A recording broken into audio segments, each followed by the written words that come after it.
Imagine you are a librarian. Someone walks into your library and asks, "Can you give me the book titled Computer Architecture?" How would you find it? You probably wouldn't start checking every book one by one. Instead, you'd look at the catalog, find the shelf number, walk to that shelf, and pick up the book. Computers work in a very similar way. Every piece of data stored in memory has an address, just like every house has a postal address. If the processor knows the address, accessing the data is extremely fast. For example, suppose the processor wants the value stored at memory location 1.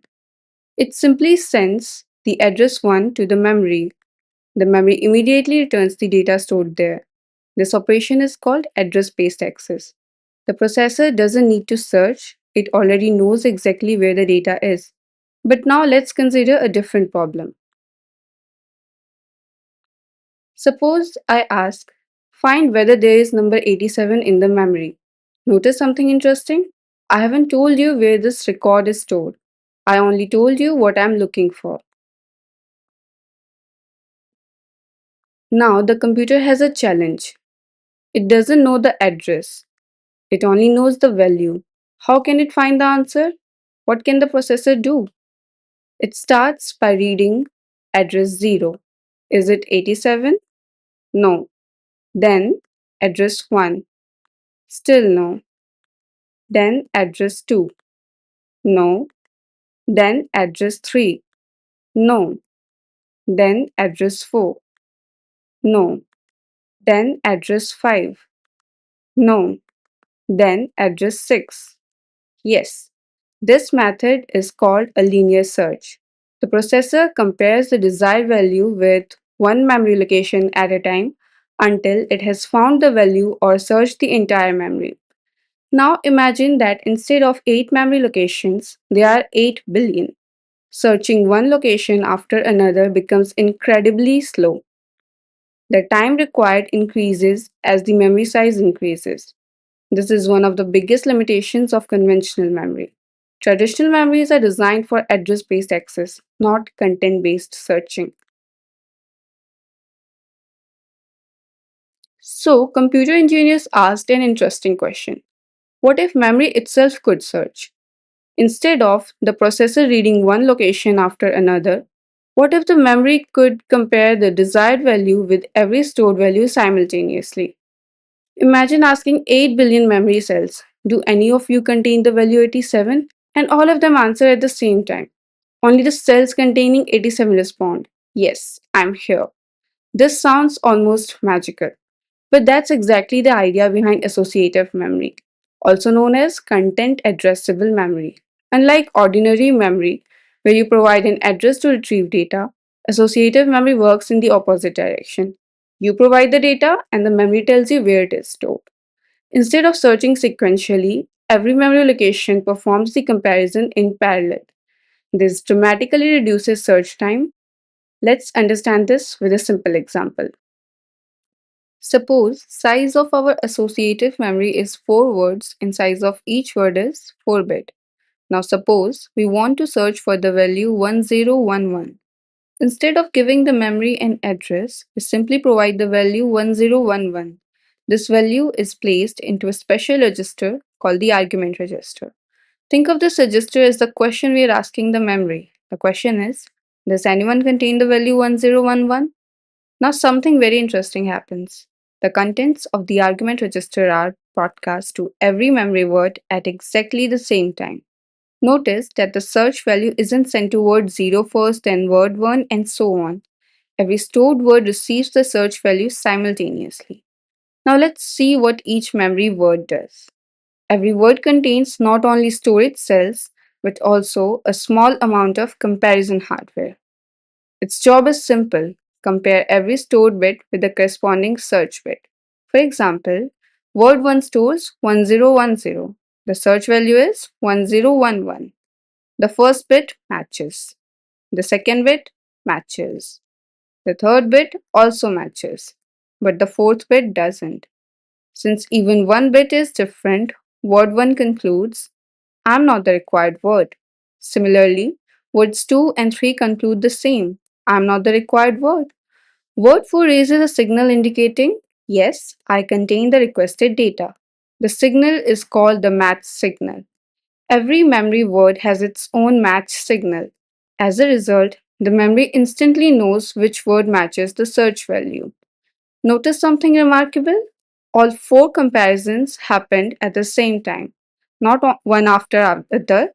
If we had 1000 memory words, all 1000 comparisons would still occur simultaneously. Even if we had 1 million words, they would all compare in parallel. This is the key advantage of associative memory. Now let's understand how the comparison hardware inside an associative memory actually works. To understand this, let's first draw a generalized structure of an associative memory. Suppose our associative memory contains m words, and each word consists of n bits, and we have an argument register A of size n bits. Since each bit has its own storage and comparison hardware, we call each bit position a cell. Let's denote the cell corresponding to the jth bit of the ith word by Cij. Each cell has two components. The first component is the storage unit, which we will denote by Fij. The second component is the comparison hardware unit. Here, Fij is simply a flip-flop that stores one bit of information. Now, our goal is to design the comparison hardware. Suppose we want to compare the data stored in the argument register with the ith of the associative memory. Since comparison is performed bit by bit, let's focus on just one bit, the jth bit. So we need to compare the jth bit of the argument register denoted by AJ with the jth stored bit Fij. Now think about all the possible combinations of these two bits. There are exactly four possibilities. In the first case, both bits are 0. Since they are equal, the comparison should indicate a match. Let's represent a match by 1. In the second case, the argument register contains 0 and the stored bit is 1. The bits are different, so there is no match. Therefore, the output should be 0. In the third case, the argument register contains 1 and the stored bit contains 0. Again, the bits are different, so the output should be 0. Finally, in the fourth case, both bits are 1. Since the bits are equal, we again expect the output to be 1. So our desired truth table is very simple. Whenever the two inputs are the same, the output should be 1. Whenever they are different, the output should be 0. Now the question is, can we build a logic circuit that behaves exactly like this? Think back to the XOR gate. A XOR gate produces 1 when the two inputs are different and 0 when they are the same. But that's exactly the opposite of what we want. So if we simply connect a NOT gate to the output of an XOR gate, we get an XNOR gate. An XNOR gate produces 1 when both inputs are equal and 0 when they are different. Exactly what we need. Therefore, for every bit position, we connect the corresponding bit of the argument register and the stored bit using an XNOR gate. For example, A1 is connected to Fi1 through an XNOR gate. Similarly, AJ is connected to Fij, and finally, AN is connected to Fin, each through its own XNOR gate. Now let's think about the outputs of these XNOR gates. If every bit of the argument register matches the corresponding bit of the ith word, then every XNOR gate produces a 1. However, if even a single bit is different, the corresponding XNOR gate immediately produces 0. So now we have another problem to solve. When every XNOR gate outputs 1, it means argument register and ith word have same content. In this case, we need a circuit that produces 1 only to indicate the matching. If even one XNOR gate outputs 0, the final output should also become 0. Does that remind you of any logic gate? Exactly, the AND gate. An AND gate produces 1 only when all of its inputs are 1. Otherwise, it produces 0. So, we simply connect the outputs of all the XNOR gates to an AND gate. Now the operation is straightforward. If every bit matches, every XNOR gate outputs 1. The AND gate also outputs 1, indicating that the ith word matches the argument register. On the other hand, if even one bit is different, one XNOR gate outputs 0, causing the AND gate to output 0, indicating no match. With this, the comparison hardware for a single word is complete. Exactly the same comparison hardware is replicated for every word in the associative memory. Finally, the output of each AND gate is stored in a match register. Each bit of the match register corresponds to one memory word. If a bit in the match register is 1, it means the corresponding word matches the contents of the argument register. If it is 0, that word doesn't match. So far, our associative memory can search only for an exact match. In other words, it compares every bit of the argument register with every bit of each memory word. This works perfectly when we want to search for an entire word. But what if we are interested in only part of the information? For example, suppose each memory word represents a student's record and we want to search only by the department code, ignoring all the other fields. With the hardware we have designed so far, that's not possible. The memory always compares all the bits. Wouldn't it be much more useful if we could tell the associative memory, compare only these bit positions and ignore the rest? To achieve this, let's include one more register, a mask register. In our associative memory, let's understand this with an example.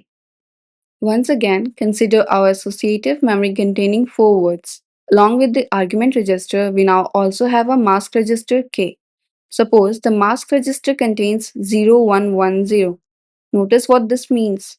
Only the second and third bits are important. The first and fourth bits should simply be ignored during the search. So, instead of asking which word is exactly equal to the argument register, we are now asking which words have the same second and third bits as the argument register. When we compare the 4 stored words, we find that word 1 and word 4 satisfy this condition. Even though their first and fourth bits may be different, those differences don't matter because the corresponding mask bits are 0. So, by introducing a mask register, associative memory becomes much more flexible. Now let's understand how the comparison hardware changes when we introduce a mask register. To do that, we will start with the same generalized structure of an associative memory. This time, in addition to the memory array, we also include an argument register and a mask register. As before, every memory cell has two components. The first is the storage unit denoted by Fij, where I represents the word number and J represents the bit position. The second is the comparison hardware. Our goal is to redesign this comparison hardware so that it also takes the mask register into account. Suppose we want to compare the contents of the argument register with the ith word of the associative memory. The comparison is still performed bit by bit. However, there is one important difference. This time, only those bit positions whose corresponding mask bit is 1 will participate in the comparison. To understand the hardware, let's just focus on just one bit position. Let's consider the jth bit. Our goal is to compare the jth bit of the argument register AJ with the stored bit Fij while taking the mask bit Kj into account. We have already designed hardware that compares AJ and Fij. It uses an XNOR gate. The XNOR gate produces 1 when the two bits are equal and 0 when they are different. Now we need to incorporate the mask bit. Think about what we'd expect. If Kj equals 1, we want to perform the comparison normally. In other words, the output should simply be the output of the XNOR gate. However, if Kj equals 0, we don't want to compare these bits at all, no matter whether the bits are equal or different. This bit position should never cause the word to be rejected. So, what should be the output in this case? It should always be 1. Why? Because later we will combine the outputs of all bit comparisons using an AND gate. And a value of 1 means this bit places no restriction on the comparison. Now the question is, can we build a simple logic circuit that behaves exactly like this? Let's start with an OR gate. An OR gate produces 1 whenever at least one of its inputs is 1. Now let's make a small modification. Suppose we place a NOT gate on one of the inputs, say input X. Let's see how this changes the behavior of the circuit. To understand it, let's examine all possible values of x. First, consider the case when x is 0. It doesn't matter what value y has, the output remains 1. Now let's look at the second case. When x is 1, the OR gate simply forwards the value of y to its output. So this little circuit has a very interesting property. When x equals 0, the output is always 1. And when x equals 1, the output becomes y. Keep this behavior in mind because it is exactly what we need to incorporate the masked bit into our associative memory comparison hardware. We take an OR gate. We connect the inverted masked bit, that is not kj, to one input of the OR gate. The other input is the output of the XNOR gate. Let's see what happens. If kj equals 0, the output is always 1, regardless of the XNOR output. Exactly what we wanted. Now consider the other case. If kj equals 1, now the OR gate simply forwards the XNOR output. So the comparison is performed normally. This is precisely the behavior we need. Therefore, for every bit position, the argument register bit and the stored bit are first connected to an XNOR gate. The corresponding masked bit is passed through a NOT gate. Finally, the outputs of the XNOR gate and the NOT gate are connected to an OR gate. The output of this OR gate now represents the comparison result for that bit position while considering the mask. Finally, just as before, the outputs of all these OR gates are connected to an AND gate. If every required bit matches, that is, every bit whose mask bit value is 1, then every OR gate produces 1 and the AND gate also outputs 1. This indicates that the corresponding memory word matches the search criteria. However, if even one required bit doesn't match, the corresponding OR gate produces 0, causing the AND gate to output 0. That word is rejected. With this modification, the comparison hardware for one memory word is complete. The same hardware is replicated for every word in the associative memory, allowing the entire memory to perform parallel masked searching. A result will be stored in matching register. Finally, we have the circuit of associative memory. The search time is almost independent of the number of stored words because every word participates in the search simultaneously. Of course, this incredible speed doesn't come for free. Each memory cell must include additional comparison circuitry along with the storage circuitry. Compared to ordinary RAM, associative memory is much more expensive and consumes more chip area and power. That's why computers don't build their entire main memory using associative memory. Instead, associative memory is used only where extremely fast searching is critical. For example, modern processors use it inside translation look-aside buffers (TLBs) to quickly translate virtual addresses into physical addresses. High-speed network routers use associative memory to rapidly search routing tables. CPU cache controllers also use associative memory to determine whether the requested data is already present in the cache. So, the secret behind associative memory is surprisingly simple. Instead of moving the search operation from one memory location to another, it places a tiny comparator inside every memory word. Then, by comparing all words simultaneously, it transforms what would normally take thousands or millions of comparisons into a single parallel operation. Thanks for watching. Don't forget to like, share, and subscribe so you never miss what's coming next.